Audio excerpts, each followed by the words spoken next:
Assalamualaikum warahmatullahi wabarakatuh. Bersama saya Erlian Reddy Susanto. Selamat datang di channel YouTube Kuliah Teknokrat. Pada hari ini kita akan membahas mengenai fundamental manajemen basis data dan keamanan data. Topik ini sangat penting karena basis data adalah tulang punggung dunia digital dan keamanan data yang melindungi informasi dari berbagai ancaman. Pada sesi ini, kita akan belajar tentang konsep dasar manajemen basis data, memahami tantangan keamanan, dan mengenali pentingnya perlindungan data di dunia yang semakin terhubung, yaitu dunia internet. Tujuan pembelajaran kita pada hari ini, yang pertama, memahami konsep dasar basis data, kemudian yang kedua, mengenal tantangan dalam keamanan basis data. Kemudian yang ketiga, mengetahui kerangka hukum terkait keamanan data. Nah, pada akhir sesi ini Anda akan memiliki pemahaman yang mendalam tentang poin-poin yang disebutkan tadi. Nah, apa itu basis data? Basis data adalah kumpulan data yang terorganisir secara elektronik. Contohnya adalah relational database (SQL) seperti MySQL dan NoSQL database seperti MongoDB. Basis data memungkinkan kita menyimpan dan mengelola informasi dengan efisien. Nah, siapa yang bisa memberikan contoh aplikasi basis data dalam kehidupan sehari-hari? Silahkan isi di kolom komentar. Database Management System atau DBMS. DBMS ini adalah perangkat lunak yang membantu kita mengelola basis data. Nah, contohnya DBMS ini adalah ada Oracle, ada PostgreSQL, ada MySQL, ada SQL Server, ada banyak DBMS yang lainnya. Kemudian keuntungan kita dalam menggunakan DBMS ini adalah yang pertama ini data-data kita akan konsisten. Kenapa data-data kita konsisten? Data-data kita konsisten itu karena data-data yang ada pada DBMS ini saling terhubung. Nah, maka dengan demikian data-data itu memiliki konsistensi yang cukup tinggi. Nah, kemudian yang kedua mengenai keamanan. DBMS ini memiliki satu sistem keamanan sendiri. Misalkan DBMS itu memiliki security dalam hal privasi. Jadi dengan menggunakan DBMS maka data-data kita akan lebih aman. Kemudian yang ketiga, kemudahan akses. Nah, tentu saja dengan DBMS ini data-data akan lebih mudah diakses. Apalagi di masa digital seperti sekarang ini, data itu bisa diakses dari mana saja. Yang penting datanya dikoneksikan ke dalam jaringan internet. Kemudian mengenai konsep dasar dari keamanan data. Keamanan data berarti melindungi data dari akses yang tidak sah, menjaga kerahasiaan, integritas, dan ketersediaan. Contoh sederhananya adalah penggunaan password untuk melindungi akun kita. Nah, ini banyak sekali diterapkan. Saya yakin pasti semua juga pasti punya akun yang menggunakan username dan password itu untuk login. Nah, setelah login baru kita bisa masuk ke dalam sistem yang kita inginkan. Kemudian ada 3 elemen penting dalam keamanan basis data ini. Yang pertama ini mengenai kerahasiaan, bahwa hanya pengguna yang berwenang yang dapat mengakses data. Jadi untuk pengguna yang tidak diinginkan atau yang tidak memiliki wewenang maka tidak bisa mengakses basis data. Kemudian yang kedua adalah mengenai integritas. Maksudnya apa? Bahwa data akan tetap akurat dan tidak berubah secara ilegal. Nah, itu maksud dari integritas ini. Kemudian yang ketiga adalah ketersediaan. Maksudnya data dapat diakses saat diperlukan. Data dapat diakses dari mana saja. Kemudian ada beberapa macam ancaman keamanan basis data. Di antaranya yang pertama adalah unauthorized access atau akses tanpa izin. Ini pada bulan Mei 2020 itu salah satu platform e-commerce terbesar di Indonesia ini mengalami kebocoran data besar-besaran pada saat itu. Nah, dalam insiden ini apa yang terjadi? Data sekitar 91 juta akun pengguna ini dilaporkan dicuri oleh pihak yang tidak berwenang.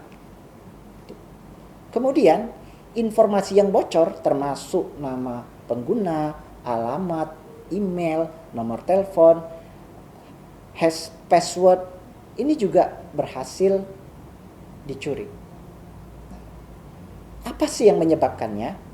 Nah, yang menyebabkan itu adalah hacker yang berhasil mengakses basis data melalui celah keamanan.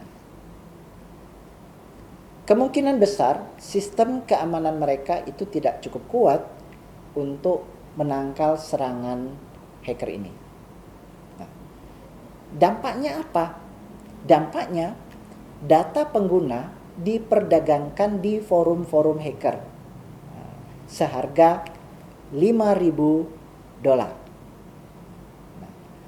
kemudian dampak yang lain adalah meningkatkan resiko serangan phishing dan pencurian identitas. Kemudian juga dampak berikutnya adalah kepercayaan publik terhadap keamanan e-commerce ini menjadi menurun. Nah, pelajaran apa yang bisa kita ambil dari kasus ini? Yang pertama, mengenai kelemahan keamanan. Maka penting untuk melakukan audit keamanan secara rutin. Kemudian pelajaran yang kedua yang bisa diambil adalah mengenai kerahasiaan data. Yaitu kita perlu meningkatkan perlindungan data dengan melakukan enkripsi data yang lebih kuat. Kemudian pelajaran yang ketiga yang bisa kita ambil dari kasus tersebut adalah mendorong pengguna untuk menggunakan two-factor authentication, 2FA. Nah, fitur 2FA ini memang belum begitu lama ya kita gunakan ya. Tapi dengan adanya kasus tersebut kita menjadi lebih care terhadap keamanan data kita. Ya.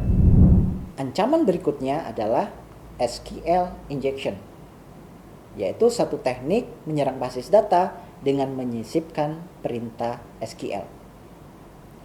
Nah, pada pemilu 2024, website Komisi Pemilihan Umum Indonesia ini menjadi target serangan SQL injection yang mencuat sebagai salah satu kasus keamanan cyber paling terkenal di negara Indonesia ini. Nah, apa yang terjadi pada saat itu? Website KPU ini digunakan untuk menampilkan hasil perhitungan suara pemilu secara real time kepada publik.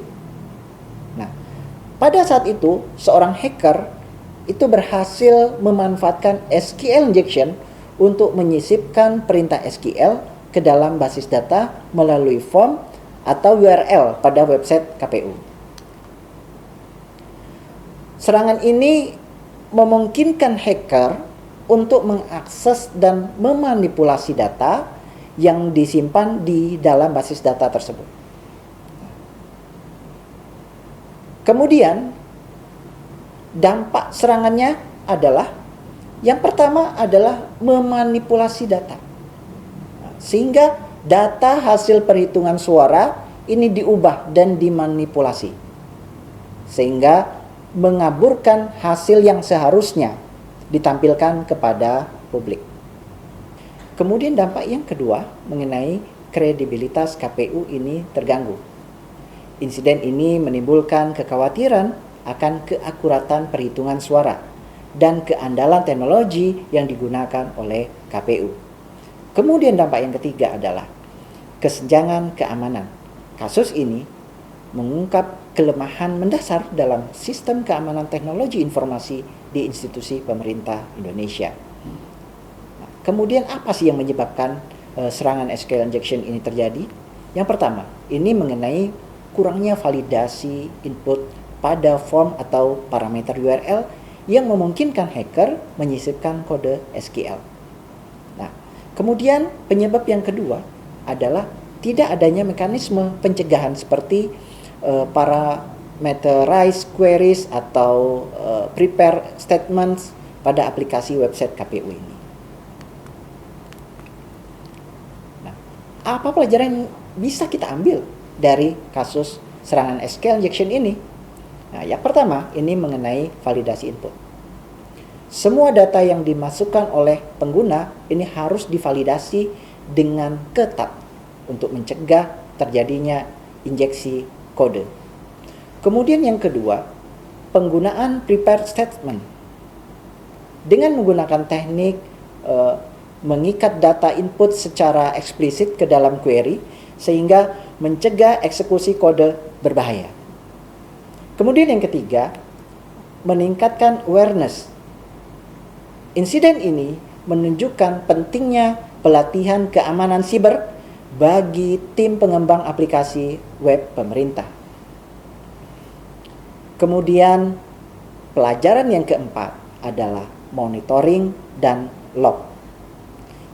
Implementasi sistem yang dapat mendeteksi anomali dan mencatat aktivitas mencurigakan pada aplikasi web.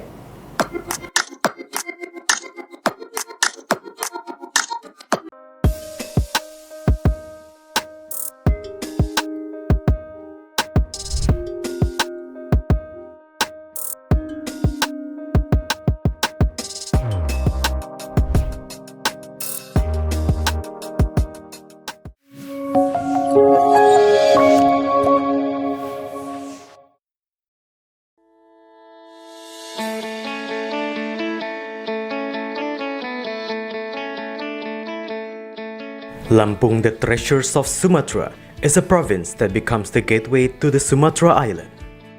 Lampung has 2 municipalities and 13 districts, consisting of 234 sub-districts.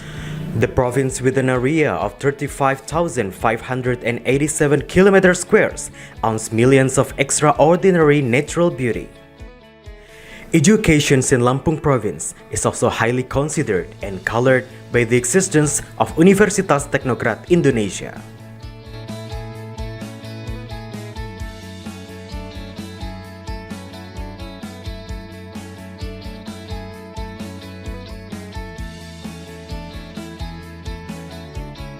Universitas Teknokrat Indonesia has 3 faculties and 12 study programs. Faculty of Engineering and Computer Sciences with the 6 study programs: Electrical Engineering, Civil Engineering, Computer Engineering, Information Technology, Informatics, and Information System. Faculty of Economics and Business with 2 study programs: Management and Accounting. Faculty of Arts and Educations with 4 study programs: English Literature, Mathematics Education, English Educations, and Physical Education. Universitas Teknokrat Indonesia believes that education is the key to the advancements of a nation. Universitas Teknokrat Indonesia commits to produce and develop future leaders through the education of quality characters. This receives a very good reception and trust from the community, which is marked by an increasing interest in students from year to year. The students and lecturers have lots of achievements and awards. Also, our quality is recognized by National Accreditation Board for Higher Education and many international collaborations. Universitas Teknokrat Indonesia also prepares the students to face the globalization's era through the use of digital technology. Universitas Teknokrat Indonesia has a number of representative facilities provided to support the learning process, such as comfortable classroom, laboratories, information technology, and the internet. Our vision is to be an excellent university in Sumatra with international standard and able to play an active role in nation building through three pillars of higher education, comprising education, research, and community service. We have graduated outstanding students who can be accepted in state agencies and other large companies. At Universitas Teknokrat Indonesia, the students and lecturers are encouraged to create and innovate by creating products and services that benefit the community through research activities and community services. In an effort to achieve its visions and missions, the academics of Universitas Teknokrat Indonesia are guided by the organizational culture values of discipline, quality, creative, and innovative. To support the quality of learning processes, we have very complete and sophisticated facilities, including digital-based smart classroom, hotspot in campus area, sport facilities, auditorium, and students' hall. Come and be a part of us, the Campus of Champion, Universitas Teknokrat Indonesia.